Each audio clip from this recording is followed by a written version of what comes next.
This is from Rene Pagan. He's a Spec 4 Rene Pagan with his dog called Sam. This picture was taken in An Khê in 1969 with the first logistical company. I remember our scout dogs and every dog in Vietnam I ever saw. But I'll tell you what, you got to watch out for the Vietnamese with their dogs and cats in their menu for the day. All right, our next photo. From Charles Knight, E Company, 50th Infantry, Long Range Reconnaissance Patrol with the 9th Infantry Division taken at Dong Tom.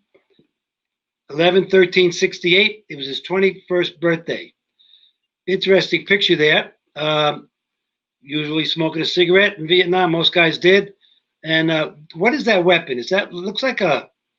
I don't know. It looks like a Law or M79 with a AKS kind of magazine. Maybe Charlie, you could call us up, or not call us up, but write us a comment on that weapon, or if anybody else knows what that weapon is there. Next picture, Charlie Knight again with E Company with the Lerps, 9th Infantry. Prior to a mission taken at Dong Tam, sometime the latter part of 1968. He's the scrawny guy, the third person in the back row, which would probably mean the second guy from the right with the boonie cap and pointing his weapon at the camera. Okay, next picture is from Max Lofgren from Fire Support Base Stinson, December 1969, with his M60.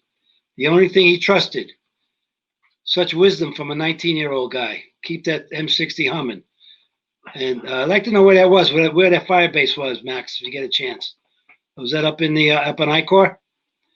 The next picture from Barry Prowell.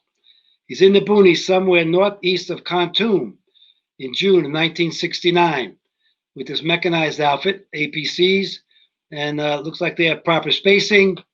And great picture, though. And could you tell us the operation maybe, or what you were doing in that particular part of the woods? Thank you.